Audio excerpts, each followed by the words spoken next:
एका ताईंची ना कमेंट होती की मोगऱ्याचं झाड आहे ना कमी उन्हात पण वाढतं का. मोगऱ्याचं झाड जे असतं ना त्याला खरं जर आपण त्याचं म्हणजे वाढण्याचं किंवा जगण्याचं जर तत्व बघितलं तर त्याला दिवसभरातून आहे ना 4 ते 5 तास पूर्ण व्यवस्थित ऊन हवं असतं, तेव्हाच ते छान मस्तपैकी वाढतंही आणि त्याला आहे ना छान कळ्या पण येतात.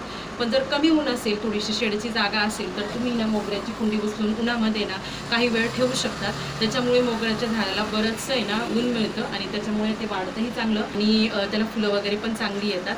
आणि दुसरी महत्त्वाची गोष्ट, अगदी खूप शेडची जागा असेल तर थोड्याफार शेडच्या जागेमध्येही ते ॲडजस्ट बऱ्यापैकी होतं, तर त्याला फुलं वगैरे पण येतात. पण मग मेन म्हणजे मोगऱ्याचं झाड वाढण्यासाठी त्याला जास्तीत जास्त म्हणजे 4 ते 5 तासाचं दिवसभरातून ऊन हे पाहिजेच असतं. तसं पावसाळ्यामध्ये पण ते वाढतं, पण पावसाळ्यामध्ये जेव्हा कमी जास्त प्रमाणामध्ये ऊन येतं ना तर ते बरोबर ते प्रकाश संश्लेषण प्रक्रिया होत असते त्याच्यामध्ये आणि जास्तीत जास्त छान मस्तपैकी मोगऱ्याच्या झाडाला फुलं येत असतात. तर आय होप तुमच्या प्रश्नाचं उत्तर मिळालं असेल.